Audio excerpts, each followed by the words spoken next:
नमस्कार प्यारे बच्चों, मैं कर्ण कौशिक एक बार फिर आपके सामने नॉलेज टीवी देसिताओं के माध्यम से। जैसा कि आज आपको स्क्रीन पे भी दिख रहा होगा, जो मुद्दा है SYL, सतलुज यमुना लिंक। पहले हम जान लेते हैं क्या है भाई। पहली बात तो कोई भी सिंगर होता है या कोई पब्लिक आइकन होता है, चाहे वो सिंगर हो चाहे स्पोर्ट्स पर्सन हो, उनको किसी भी विवादित जो मुद्दा है दो राज्यों के बीच में हो, उसमें कभी भी इंटरफेयर नहीं करना चाहिए, क्योंकि वो राष्ट्र को रिप्रेजेंट करते हैं। वो किसी एक विशेष वर्ग से नहीं है। ये नहीं कि सिद्धू मूसेवाला जी केवल पंजाब से थे। अगर योगेश्वर दत्त है तो ये नहीं कि योगेश्वर दत्त हरियाणा को रिप्रेजेंट कर रहे हैं, योगेश्वर दत्त सोनीपत को रिप्रेजेंट कर रहे हैं। वो एक नेशनल आइकन है, तो उनको बहुत सोच समझ के अच्छी तरह ही सारी बातें अपने रिप्रेजेंट करनी चाहिए। और एक टीचर का भी माध्यम, टीचर का भी ये होना चाहिए कि जो मुद्दा है उसको बताया जाए। खाली ये नहीं कि वो चीजें क्या है, पानी मिलना चाहिए नहीं मिलना चाहिए, वो सारी बातें हम इसमें डिस्कस करेंगे। पहली बात तो क्या, पहली बात तो सबसे मेन मुद्दा क्या हो गया, पानी। एक बार ऑडियो वीडियो बताओ क्लियर है या नहीं है, एक बार सभी बच्चे शेयर कर दो, चाहे कोई वीडियो मत शेयर करा करो, परंतु जो सच्चाई है उसको जानने के लिए शेयर जरूर करा करो, ताकि आपको सच्चाई पता लगे। आप अपने, तुम्हारे फादर हैं, मदर हैं, भाई हैं, बड़े भाई हैं, वो इस मुद्दे को डिस्कस करें, तब आप अपने विचार रख सको, विचार रख सको। तो उस चीज के लिए आपको नॉलेज होनी चाहिए। चाहे कहीं पर भी आप बैठे हो तो उस मुद्दे पर आपको बोलने लायक होना चाहिए। तो इसमें आपको नॉलेज भी दी जाएगी और आपका स्टडी पॉइंट ऑफ व्यू से क्या आ सकता है, क्योंकि करंट से कोरिलेट करके ही पेपर आता है। तो स्टडी पॉइंट में आपको क्या मिल सकता है, क्या हो सकता है, वो सारी बातें हम इसमें डिस्कस करेंगे। पहली बात तो ये विवाद ही क्यों है, क्योंकि विवाद का मुद्दा है पानी। पानी, अब बात क्या होते हैं, इस पानी की हम बात करें, जल, ये क्यों मुद्दा बना, कैसे ये मुद्दा बना, इन सारी बातों को डिस्कस करेंगे। क्या इस पानी को अलॉट करने की शक्ति किसके पास है, कौन कहेगा कि पानी मिलेगा या नहीं मिलेगा, ये पॉइंट। पानी है, दो भाई हैं, एक सिंपल सी बात अगर बात बताओ, दो भाई इकट्ठे हैं, उनके घर में एक बोरवेल लगवा दिया, बड़े वाला बोरवेल लगवा दिया, उनके घर में बड़े वाला ट्यूबवेल लगाकर पानी का वो लग रहा है, और कल को वो दो भाई न्यारे हो जाए तो एक ही घर था ना, और एक के तो वो बोरवेल वाला घर मिल जा और एक को वो दूर वाला घर मिल जा। वो बोरवेल वाला कहेगा कि बोरवेल तो मेरे घर में, मैं तो पानी ना दूं, और बोरवेल तो उसके फादर ने लगाया था, तो पानी का हक तो उसका भी होगा।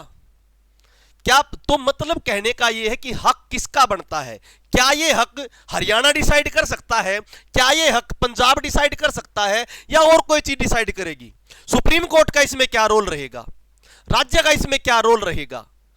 क्या सतलुज यमुना लिंक में हमें सतलुज का पानी चाहिए, यह भी एक इंपॉर्टेंट पॉइंट है। अरे सतलुज का पानी तो हमें मिल रहा है, भाखड़ा नंगल बांध से मिल रहा है, भाखड़ा नहर है, किससे मिली भाखड़ा नहर, सतलुज जल का, सतलुज नदी का ही पानी है, तो पानी तो हमें सतलुज का मिल रहा है। फिर ये मुद्दा क्या है, सतलुज का तो ऑलरेडी हमें पानी मिल रहा है, भाखड़ा नंगल नहर बनी हुई है, भाखड़ा नहर हमारे यहां पास है, और क्या कोई राज्य दूसरे राज्य को पानी देने से रोक सकता है।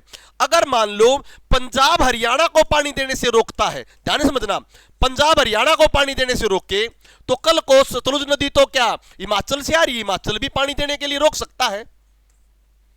हिमाचल में कहां से आ रही है, तिब्बत से आ रही है, मतलब चीन भारत को पानी देने से रोक सकता है। क्या किसी को पानी देखने से रोकना इस समस्या का समाधान है या नहीं है, बताइए। इन सारी बातों को हम डिस्कस करेंगे। क्या यह मुद्दा है, क्या वाटर शेयरिंग होती है, कैसे पानी दोनों में समझौता होता है, भाखड़ा जब हमारे पास सतलुज का पानी यहां से मिल रहा है तो प्रॉब्लम क्या है।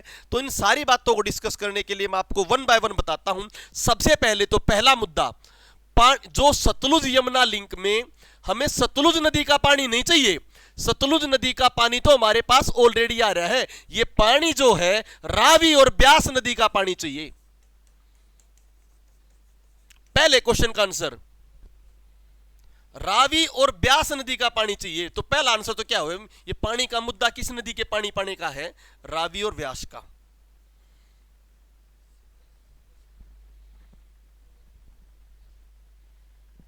ठीक है, तो ये मुद्दा है रावी और ब्यास नदी के पानी का। अब दूसरी बात, ठीक है, रावी और ब्यास नदी के पानी का दूसरा ये मुद्दा क्या है, ये अब मैं बात करूं तो रावी व्यास का ही क्यों है भाई, रिवर तो चेनाब भी है, रिवर तो झेलम भी है, रिवर तो आपकी सिंधु भी है, इनका क्यों नहीं? क्योंकि बच्चों पहले तो ये पॉइंट देखो कैसे ये हुआ, क्यों रावी व्यास का क्यों मुद्दा है और चिनाब झेलम और सिंधु का मुद्दा क्यों नहीं? क्योंकि 1960 में समझौता हुआ, किसके साथ? पाकिस्तान के साथ। पाकिस्तान ने यह कह दिया जो 3 नदी हैं चिनाब झेलम और सिंधु, इसका तो 80% पानी पाकिस्तान में जाएगा, 20% पानी कहां पर रहेगा? भारत में।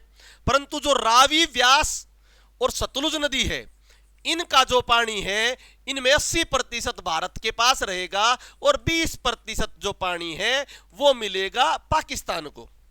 तो पहली बात तो ये कंफर्म होगी भारत द्वारा किस पानी का कंट्रोल है, चिनाब झेलम सिंधु का है या रावी व्यास और सतलुज का है? तो पहला पॉइंट तो ये कंफर्म हो गया, अनयूज अनरिस्ट्रिक्टेड पावर जो इंडिया के पास है वो केवल 3 नदियों की है, रावी की, ब्यास की और सतलुज की। इन 3 नदियों के पानी की मेन बात तो ये है, इन 3 नदियों के पानी को भारत कंट्रोल कर सकता है। पहला पॉइंट क्लियर हो गया यहां से। दूसरी बात, अब हम बात करें ये जो पानी है इसको डिसाइड कौन करेगा? रियलिटी में संविधान ने सोचा अच्छा था।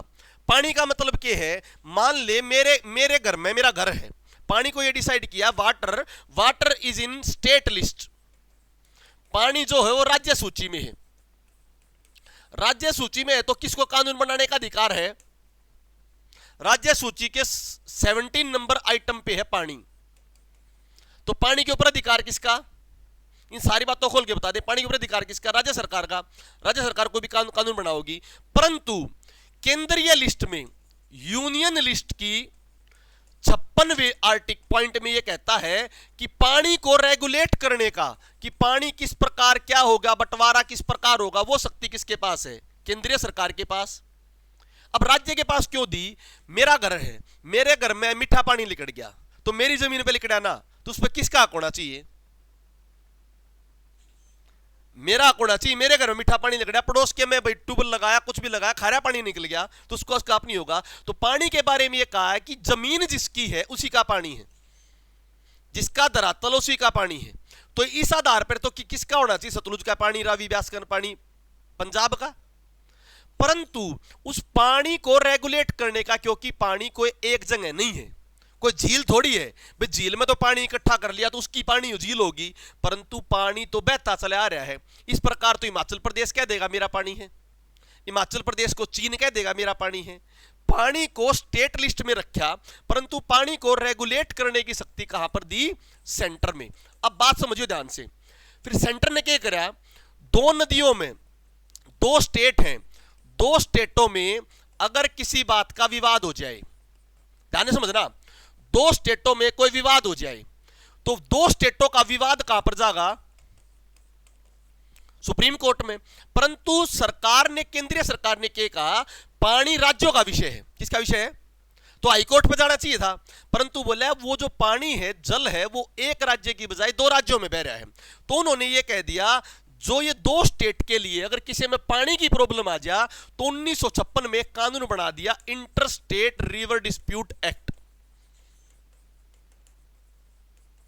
कि पानी से रिलेटेड कोई मुद्दा होगा तो उनके लिए क्या बन जाएगी? एक ट्रिब्यूनल बन जाएगी, एक अदालत बन जाएगी जो किस मुद्दे ने सोल्व करेगी? पानी के ने। क्या ये ट्रिब्यूनल नॉर्मल कभी भी कोई बना दे, कभी कोई हटा दे? इसको संवैधानिक पावर दें, इसको संवैधानिक पावर दे दिया और हमारे संविधान में इसका जिक्र करके चले गए आर्टिकल 262 में।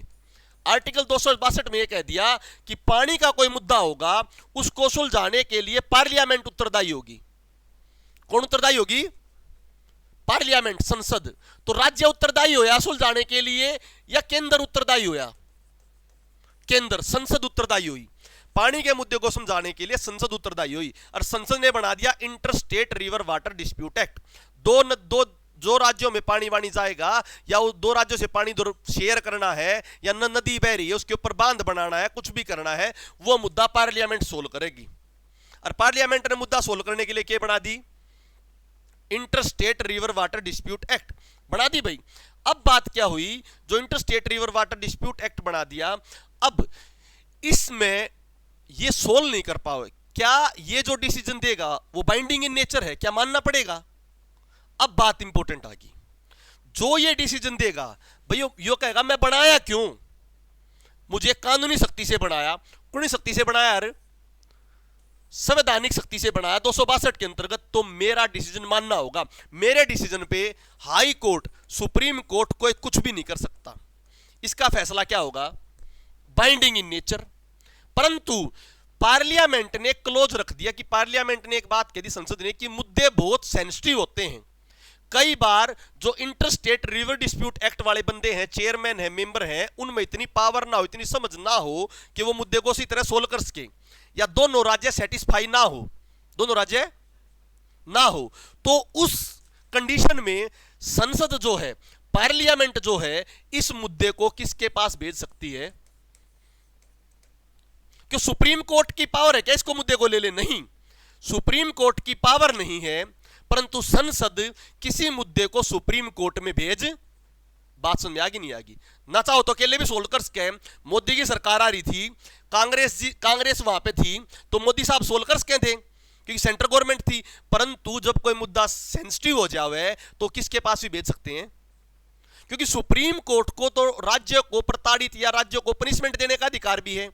Inter state river dispute act कोई पनिशमेंट थोड़ी दे देगी, परंतु सुप्रीम कोर्ट जो कहेगी वो तो क्या करना पड़ेगा, मानना पड़ेगा। तो इसीलिए inter state river dispute act जो अपना फैसला सुनाती है वो खुद भी सुना सकती है, या वो सुप्रीम कोर्ट पे भी मैटर भेज सकती है। तो पहला पॉइंट तो ये हो गया, तो सुप्रीम कोर्ट पे मैटर भेज सकती है, क्योंकि तुमने पता है, तो अगर मान लो केवल सुप्रीम कोर्ट का मुद्दा होता, तो सुप्रीम कोर्ट तो 131 अनुच्छेद के अंतर्गत राज्यों का कोई भी मुद्दा हो, पहला क्वेश्चन तो यह आएगा आपकी पढ़ाई के लिए, राज्यों के बीच में विवाद हो तो सुप्रीम कोर्ट किस आर्टिकल के अकॉर्डिंग करता है सोल्व, क्या 131 के according inter state river dispute act solve कर सकता है, नहीं सोल्व कर सकता।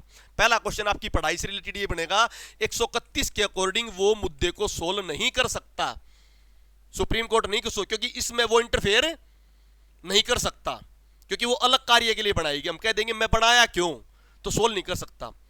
अब वो क्यों नहीं सोल्व कर, परंतु क्या सुप्रीम कोर्ट के पास मुद्दा भेजा जा सकता है, तो भेजा जा सकता है, क्योंकि उसमें लिख रखा है may discretionary power of parliament, discretionary power of संसद, संसद का विशेष अधिकार है कि वो मुद्दे को सुप्रीम कोर्ट में भी भेज सकता है। इतनी कहानी समझ में आ गई।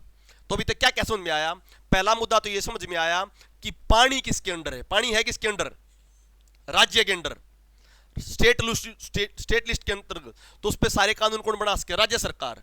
तो पंजाब चाहे तो इस पर कोई ना कोई कानून बना देगी, नहीं बना देगी, पहले चीजों को समझा करो, फिर मैं तुम्हें बताता जाऊंगा इसके ऊपर क्या क्या हुआ। तो पंजाब इस पर कानून बना देगी, नहीं बना देगी। अब वो कानून ठीक बना है या गलत बना है वो कौन डिसाइड करेगी, inter state river dispute act. और उन्हें लगा ये मुद्दा गलत है तो किसके पास भेज देगी, सुप्रीम कोर्ट के पास भेज देगी, नहीं भेज देगी। इट मींस अब इसके ऊपर बात आ गई, पानी समझ में आ गया, दूसरा समझ में आ गया, इसका सॉल्यूशन कौन करेगा, तो बताओ सॉल्यूशन कौन करेगा, inter state river dispute act. अगर उनने कुछ और मनवानी है तो बात किसको कह देंगे, सुप्रीम कोर्ट को। अब ये बातें चलनी स्टार्ट हुई। अब हम तुम्हें पढ़ाते हैं कि कैसे कैसे ये बाउंडिंग नेचर में चीजें चालू हुई और कैसे कैसे ये कार्य हुआ, ध्यान से समझते जाना। आ जाओ समझो। तो 1960 में पहला लाइन, अब आगे हिस्ट्री, कैसे सतलुज यमुना लिंक की हिस्ट्री चालू हुई। 1960 में भारत पाक समझौता हुआ, और समझौते में क्या कहा गया भाई, कि भाई पानी चेनाब, रावी, सतलुज, लिख लो अभी ने, रावी, सतलुज और ब्यास, इनके पानी के ऊपर किसका कंट्रोल, भारत का। भारत जैसे भी चाहे उस पानी को क्या कर लेगा, यूज कर लेगा। क्लियर टू यू, इस प्रकार चाहे वो क्या कर लेगा, यूज कर लेगा। 80% पानी भारत के पास रहेगा और 20% पानी उसको पाकिस्तान को देना पड़ेगा। फिर 1955 में एक मीटिंग हुई, स्टेटों की मीटिंग हुई। उन स्टेट की मीटिंग में कौन था, राजस्थान था, आपका पंजाब था, जम्मू कश्मीर था, क्या हरियाणा था, क्यों नहीं था, हरियाणा बनाया ही नहीं था, यह सोचने की बात है, हरियाणा बनाया ही नहीं था। तो इस मीटिंग में यह डिसाइड कर दिया कि रावी और ब्यास का जो पानी है लगभग 17.1 MF million hectare, MFA,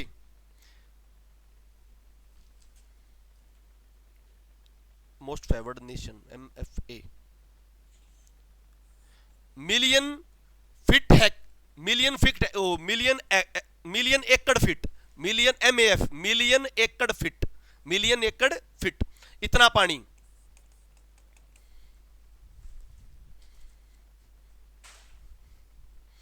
million एकड़ फिट, मिलियन एकड़ फिट 17.1 इतना पानी। इस इतने पानी का क्या कुछ होगा? तूने कह दिया इसमें से लगभग 8 पानी, डाटा को जरूरी नहीं, 8 पानी किसके पास जाएगा? राजस्थान के पास जाएगा। लगभग 7.5 पानी किसके पास जाएगा? पंजाब के पास जाएगा। और कुछ 0.5 पानी किसके पास जाएगा? जम्मू कश्मीर के पास जाएगा। ये बात कह दी।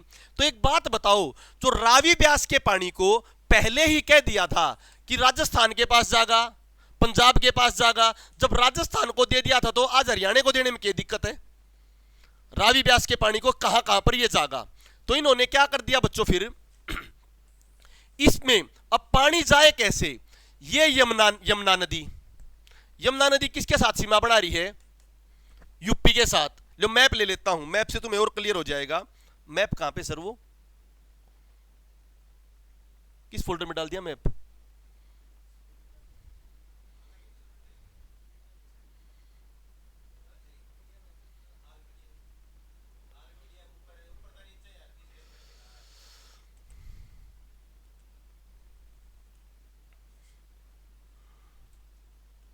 आ जाओ, मैं तुम्हें इसका समझाता हूं सिस्टम। ये मैप देखो,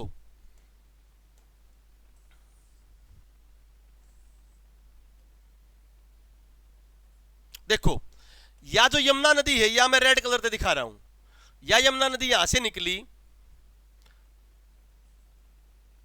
और ऐसे यमुना नदी चलेगी। बड़ा कर लो,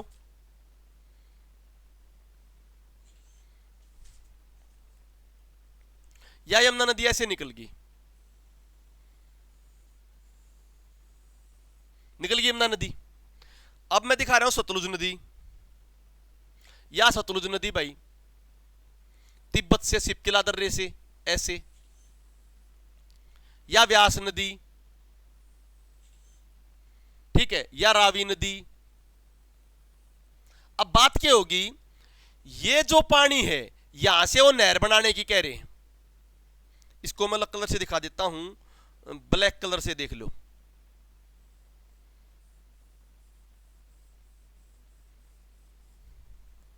इससे क्या फायदा होगा? ये जो ब्यास और रावी है ये किस में मिल रही हैं? सतलुज में। या सतलुज नदी, या व्यास नदी, या रावी नदी। रावी और ब्यास इनडायरेक्टली किस में मिल जाए? सतलुज में।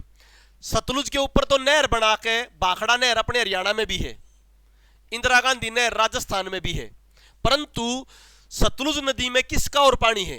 रावी का भी और ब्यास का भी। दोनों किस में मिल रहे हैं? सतलुज में मिल रहे हैं। तो अपन क्या करना है, जो यमुना नदी का पानी तो हरियाणा के क्षेत्र में पानी कर देगा, करनाल में, कुरुक्षेत्र में, अंबाला में, करनाल में, कुरुक्षेत्र में, पानीपत में, सोनीपत में, यहां तक किसकी सिंचाई हो जाएगी? यमुना के पानी थे। परंतु यो जो एरिया है ये अपना खाली रह जाएगा, नहीं रह जाएगा हरियाणा का। इस एरिया को भरने के लिए क्या जरूरत है? जो सतलुज का पानी और यमुना के पानी को लिंक कर दो, उससे क्या बन जाएगा? सतलुज यमुना लिंक। क्योंकि सतलुज में अकेले सतलुज का पानी ना है, सतलुज में और किस इसका पानी भी है? रावी का भी और ब्यास का भी। तो सतलुज नदी में यमुना नदी को जोड़ देंगे तो ये पानी आ जाएगा अपने पास, यमुना नदी का पानी और सतलुज नदी का पानी। और सतलुज में किसका पानी? रावी का और ब्यास का। इन दोनों पानियों को जो मिला दिया जाएगा तो इस लिंक का नाम दिया सतलुज यमुना लिंक, के दो नदी जोड़ दो।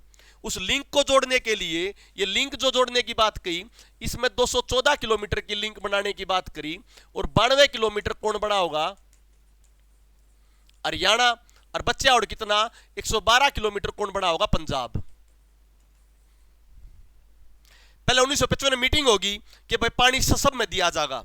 उस समय कोई सतलुज यमुना की बात नहीं कही थी कि लिंक बनाओगे ना बनाओगे। उस समय तो क्या कह दी कि पानी राजस्थान नहीं मिल लगा, पानी पंजाब नहीं मिल लगा, और पानी जम्मू कश्मीर नहीं मिल लगा। अब इन दोनों नदियों को जोड़ने का दो नदी तंत्र है, एक यमुना नदी तंत्र जो गंगा नदी का भाग है, और दूसरा कौन सा? सिंधु नदी तंत्र, जिसमें कौन सी? सतलुज। सतलुज इस तरफ चली जा परली तरफ, अरब सागर में, और या किस तरफ चली जा है बंगाल की खाड़ी में, तो दो अलग अलग चीज होगी नहीं होगी। एक नदी तो इस तरफ जा है एक हाथ ने, एक नदी जा इस तरफ हाथ ने, दोनों में अलग अलग पानी है। तो एक के लिंक बनाया ताकि ये दोनों नदी आपस में के कर जा मिल जाए, एक नहर बनाई जा जिससे पानी की प्रॉब्लम बिल्कुल भी नहीं रहे। कभी तो पानी किस नदी का आ जाएगा, सतलुज का, कभी पानी किसका आ जाएगा, यमुना का। तो ये दोनों नदी आपस में क्या कर जाए, लिंक कर जाए। आजो अब इस बात की हम बात करें तो सतलुज यमुना लिंक, ये लिंक प्रोजेक्ट बनाया 92 किलोमीटर और 192 12 किलोमीटर का। अब क्या बात हुई, जब उनकी मीटिंग होली थी कि पानी देंगे, सारी बात ठीक चली थी। 1966 में हो गया हरियाणा और पंजाब अलग अलग। जब 1966 में हरियाणा और पंजाब अलग हो गया तो पंजाब को रावी ब्यास का कितना पानी मिलना था, 7.2। अब वो ये बोला ये पानी तो मैं अपने पास ही रखूंगा, मैं हरियाणा को क्यों दूं। अब एक बात बता, उस समय तो पानी पंजाब को मिला था, पंजाब के साथ हरियाणा भी तो था। जो 1955 में पानी पंजाब ने मिला तो वो पानी केवल पंजाब की डिस्ट्रिक्टों को मिला था, हरियाणा को ही मिला था। जब 1955 में समझौता होया, अच्छा 122, कोई बात नहीं 122 होगा, 122 होगा वो, कोई दिक्कत ना। तो उन्होंने बताओ जब वो 1955 में पानी पंजाब ने मिला तो उस समय पंजाब के अंदर तो हरियाणा था। अब वो कहने लगा 7.2 जो ये पानी है मैं अपने पास रखूंगा। फिर विवाद उठने लगे क्योंकि हरियाणा भी तो पंजाब में से निकला है। तो 7.2 जो था वो अनडिवाइडेड पंजाब को मिला था। जब अनडिवाइडेड पंजाब को मिला है तो उसको किसका हिस्सा भी हो गया, हरियाणा का हिस्सा भी हो गया, क्योंकि पंजाब के अंदर तो हरियाणा था। फिर इनके ऊपर बात चलती गई, भाई हम तो पानी देंगे नहीं देंगे। फिर क्या डिसाइड होया, 1976 में जो ये इंटरस्टेट रिवर वाटर डिस्प्यूट है, इसने ये कह दिया कि 7.5 में 3.5 पानी किसको दे दो, हरियाणा को दे दो। पंजाब वाले बोले हम तो नहीं देंगे, क्योंकि हम तो पानी नहीं देंगे, क्योंकि हमारे सतलुज नदी तो हमारे पास से बह रही है, हम क्यों पानी दे हरियाणा को।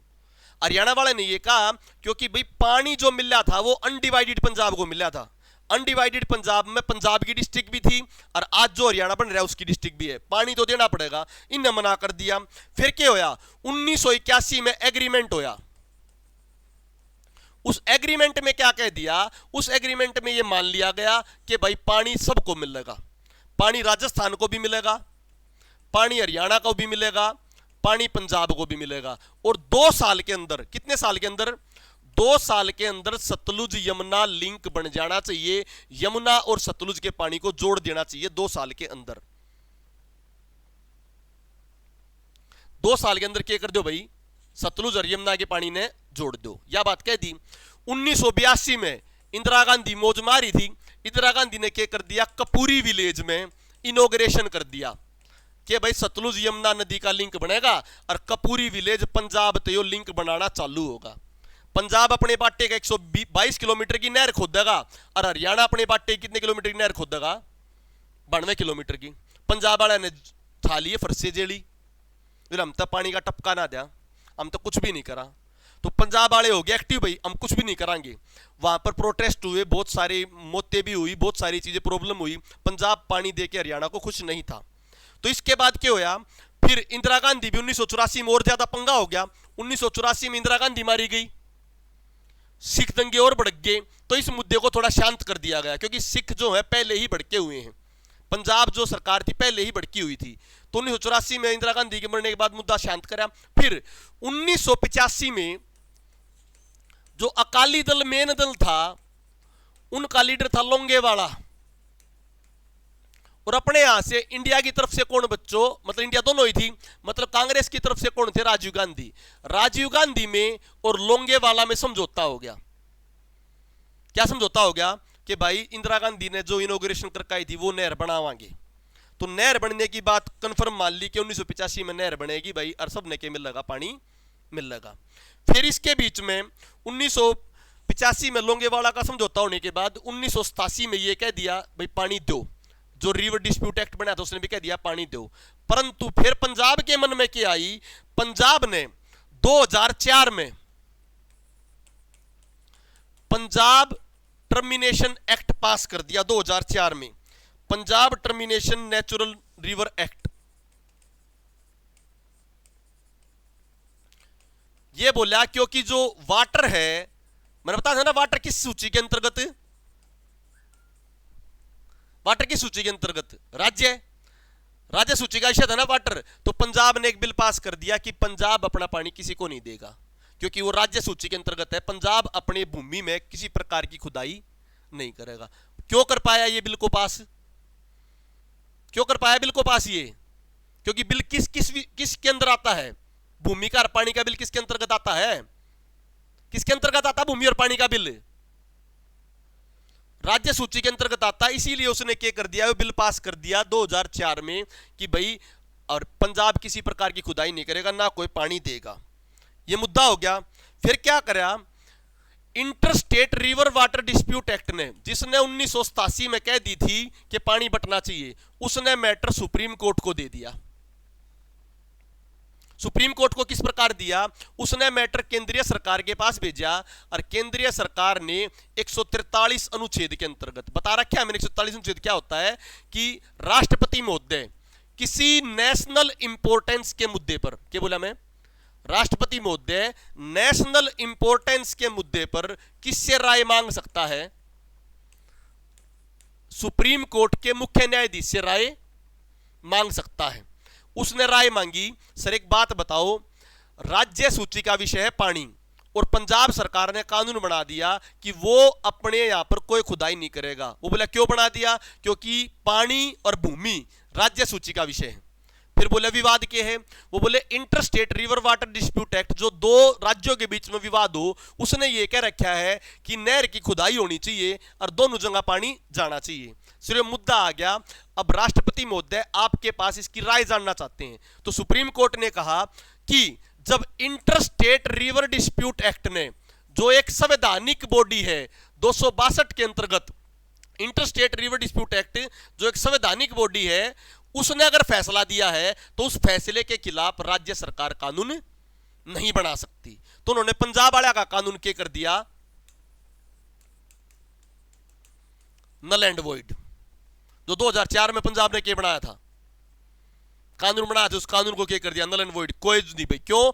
क्योंकि यह फैसला किसने दिया था, inter state river water dispute act. और राष्ट्रपति महोदय ने किससे सलाह मांग ली?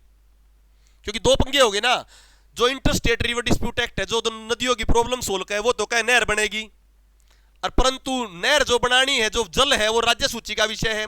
पंजाब ने कानून बना दिया। पंजाब ने क्या कानून बना दिया भाई, ना कोई खुदाई नहीं होगी। तो सुप्रीम कोर्ट के ऊपर मुद्दा चला गया। वो 211 में जजमेंट दे दी 2011 में कि पंजाब का कानून जीरो है, पंजाब का कानून बिल्कुल भी मान्या नहीं जाएगा। फिर क्या होया, फिर 2000 फिर भी पंजाब ने ना खुदाई करी। हरियाणा तो अपनी 92 किलोमीटर की नहर खोद कर रेडी होकर बैठा था, पानी आओगा पानी आओगा। इनेलो सरकार ने मुद्दा उठाया और इनेलो की वह भी हुई, इनेलो आई भी थी 2003-04 में एसवाईएल के मुद्दे पर। दुष्यंत चौटाला जी ने भी एसवाईएल मुद्दे को बड़ा बनाया था, तो वो भी आना चाहता था, परंतु 92 किलोमीटर की नहर बना ली और पंजाब ने चुपचाला बैठा, पंजाब चुपचाला बैठा। फिर 2020 में सुप्रीम कोर्ट ने फिर दोनों मुख्यमंत्री बुलाए, खट्टर साहब गए, परली तरफ से अमरिंदर सिंह गए, और दोनों को कह दिया भाई नहर तो बनेगी। अब बता, सुप्रीम कोर्ट ने कह दी, पहले इंटर रिवर डिस्प्यूट एक्ट ने कह दी, तो नहर बनेगी नहीं बनेगी? बनेगी। अब पंजाब वाले ने क्या मुद्दा उठाया, पंजाब वाले अमरिंदर सिंह ने मुद्दा उठाया, सर जो 1981 में तो 17.1 मिलियन हेक्टेयर जो था आपका फीट, मिलियन फीट एकड़ जो था वो पानी था, परंतु आज के टाइम पर पानी कम रह रहा है, पानी सूख गया है, पानी सूख गया है। तो पहला जितना पानी है उसकी साइंटिफिक असेसमेंट कराओ। आप कह रहे हो 3.5 दे दो, परंतु मैं ये कह रहा हूं कि पानी ये बहुत कम रह रहा है। तो पंजाब वाले अमरिंदर सिंह ने मुद्दे को थोड़ा घुमा दिया कि हम पानी पूरी तो दे देंगे, परंतु पानी कितना, उस समय जो पानी देने की बात हुई थी, मान ले कह रहा है कि जी पहला जो हमारा जो पानी लिकड़ा करता वो 13 फुट पे लिकड़ा करता।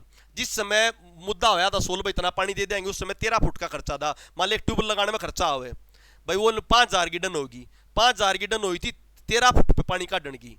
अब वो पानी के जा रहा है भाई, नीचे जा रहा है। तो उसने कहा जो रावी और ब्यास इन सारी नदियां का जो पानी है वो आजकल कम हो रहा है, पहले एक साइंटिफिक असेसमेंट कराओ, टोटल पानी का पता लगाओ। टोटल पानी का पता लगाने के बाद हम किसको दे देंगे, हरियाणा को दे देंगे। और फिर वो बोले सर हम हरियाणा को पानी तो दे दें पर हमारी प्रॉब्लम सुन लो। पंजाब ने अपना आर्ग्यूमेंट दिया कि सर 2029 तक हमारे जो हैं लगभग आधे से ज्यादा जो ब्लॉक हैं वो क्या हो जाएंगे, वाटर क्राइसिस में आ जाएंगे, हमारे पास पानी देने के लिए नहीं है। और हम लगभग आधे देश का पेट भरा है खाद्यान्न में, हमारा जो पानी है वो बहुत कम होता जाने लग रहा है। तो अगर पंजाब पानी दे देगा तो पंजाब की जो खेती है वो बिल्कुल जीरो हो जाएगी, क्योंकि सतलुज रावी ब्यास की वजह से पंजाबी खेती बहुत ज्यादा हो रही है। तो क्योंकि अब पानी का लेवल कम हो गया तो हम पानी जो है पहले जितना नहीं देंगे, कुछ पानी देंगे। तो पंजाब अपनी जगह ठीक था गलत था। दो पानी के असेसमेंट कराओ, 2029 तक वो वाटर क्राइसिस उन्होंने डाटा डूटा दे दिए। फिर हरियाणा बोला, हरियाणा का बोला, हरियाणा सुप्रीम कोर्ट में उन्होंने बात सुनी। हरियाणा बोला जी इनके पास पानी दस है, मेरे तो वो भी कोना, इनके पास तो पानी कम होगा, मेरे पास तो पानी ही नहीं है। उसने बोला जो मेरी दक्षिण हरियाणा की बेल्ट है, महेंद्रगढ़ है, रेवाड़ी है, नारनौल है, दादरी है, भिवानी, वह पानी नहीं है। वह पानी कब आओगा, जब सतलुज यमुना लिंक बन जाएगी। और उसने बोल दिया मेरे यहां तो 1700 फीट तक नीचे तक पानी है, 1700 फीट जाकर पानी मिल रहा है, तो वहां पर पानी की बहुत कमी है, हमें तो पानी हर हालत में चाहिए। तो पंजाब का भी आर्गुमेंट सुन लिया और इनका भी आर्गुमेंट सुना, तो नहर तो बनेगी। क्योंकि अब ये नहर बननी चाहिए नहीं बननी चाहिए, क्यों, सुप्रीम कोर्ट ने ऑर्डर दिया। और सुप्रीम कोर्ट से ऑर्डर से पहले किसका मेन ऑर्डर था, interstate river water dispute act का। तो इन्होंने कह दिया था 1987 में नहर बननी चाहिए, सुप्रीम कोर्ट ने भी मोहर लगा दी। अब पंजाब केवल मुद्दे को उठा रहा है कि पंजाब क्या मुद्दे को उठा रहा है कि भाई पानी कम है, मेरे वाटर क्राइसिस हो जाएंगे। तो ये नहीं होते कि पंजाब को कॉम्प्रोमाइज करके दें, पंजाब का भी पानी ध्यान रखना चाहिए, परंतु हरियाणा को उसके हिस्से का पानी जरूर मिलना चाहिए। क्योंकि सीधी पादरी बात है, एक घर है, एक बाप था, एक बाप का, उस बाप का एक छोरा होया, एक मकान बनाया, उसका नाम टेकिया उसने पंजाब। उन्हें 2 मकान बना दिए, एक बना दिया अपने घर में लाल डोरे की जमीन में, और एक बना दिया बाहर गितवाड़े में खेतों की तरफ। जो गितवाड़े वाला मकान है वो छोटे भाई का बाटा आया। गितवाड़े वाला मकान किसको बाटा आया, छोटे भाई को आया। उस गितवाड़े वाले मकान में क्या नहीं था, पीने का पानी नहीं था। अब पीने का पानी किस में था, जो घराड़ा घर में जो नलका लग रहा था। तो जब वो एक बाप का ही था, दोनों को पानी अलॉट हुआ था। अब वो जमीन तो बेशक उस बड़े भाई की होगी, परंतु छोटे भाई को पानी का मटका भरने की तो अनुमति होनी चाहिए, नहीं होनी चाहिए। फर्क क्या है, वो छोटा भाई तो अपना पानी का मटका भर के अपने घर ले जावे, वो बेशक चाहे उस पानी ने अपने पानी वाटरिंग करे, कुछ भी करे। तो पंजाब से हरियाणा की ये रिक्वेस्ट भी है और हरियाणा बार बार मांग कर रहा है कि सतलुज यमुना लिंक का पानी हरियाणा को जरूर से जरूर मिलना चाहिए, क्योंकि वो उसका हक है।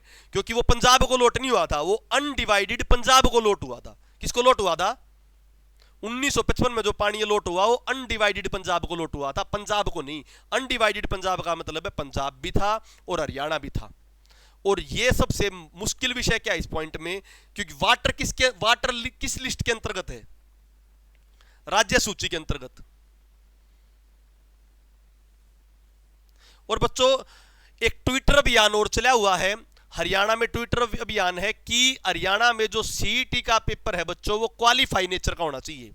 4 गुना बालक बुला लेंगे। 4 गुना का क्या मतलब, 4 गुना बच्चा में तो वे बच्चे घूमे जाएंगे, मुश्किल से 2 साल में 500 बच्चे भी नौकरी नहीं लगेंगे, क्योंकि वही टॉपर लगेंगे।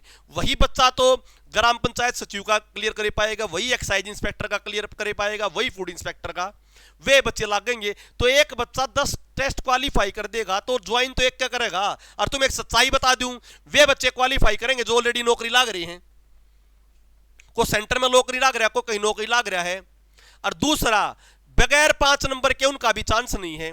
तो बच्चों ये क्वालिफाई होना चाहिए। और क्वालिफाई के साथ भी जो सोशियो इकोनॉमिक क्राइटेरिया है उनको, उनकी कट ऑफ कम लगा दो। मान लो नॉन जो जिनके पास 5 नंबर नहीं उनकी कट ऑफ 65 लगा दी, तो सोशियो इकोनॉमिक वाला कितनी लगा दो, 60 लगा दो। परंतु इसको क्वालिफायर हालत में करना चाहिए। ट्विटर अभियान चल रहा है, सब ट्विटर अभियान में करो, ठीक है। तो बच्चों ये पानी जरूर मिलना चाहिए। अब बताओ, तो ये पानी नहीं, नरेंद्र सिंह कंकरेंट लिस्ट में नहीं है। हाँ, ये बातें चल रही हैं कि पानी को कंकरेंट लिस्ट में डाला जाए, परंतु अभी तक कंकरेंट लिस्ट में नहीं है, राज्य सूची के अंतर्गत है। और ट्विटर अभियान को शेयर करो भी सारे।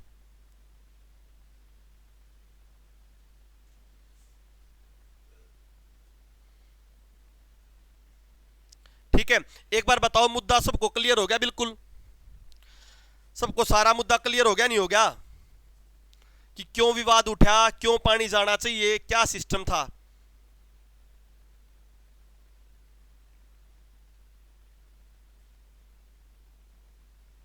ट्विटर अभियान पे सारे बच्चे शेयर करो भाई।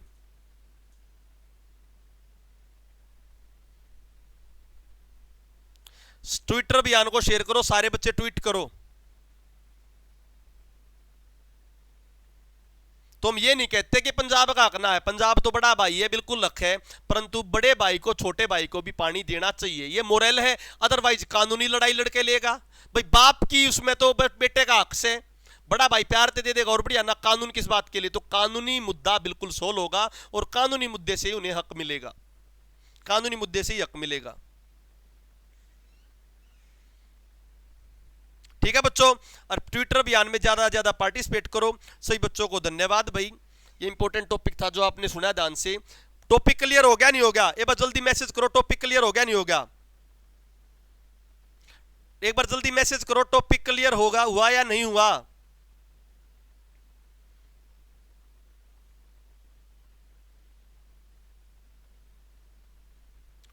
बताओ भाई, टॉपिक क्लियर हो गया नहीं हो गया? हो गया भाई? जल्दी मैसेज करो भाई, टॉपिक क्लियर हो गया नहीं हो गया? चलो,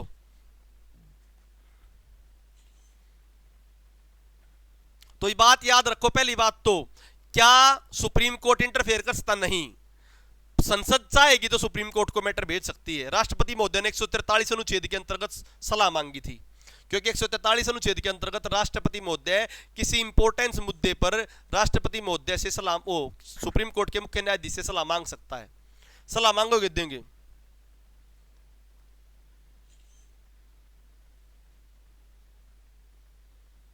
ठीक है भाई, चलो धन्यवाद भाई, धन्यवाद धन्यवाद धन्यवाद धन्यवाद भाई। बिल्कुल पानी मिलेगा भाई, धन्यवाद।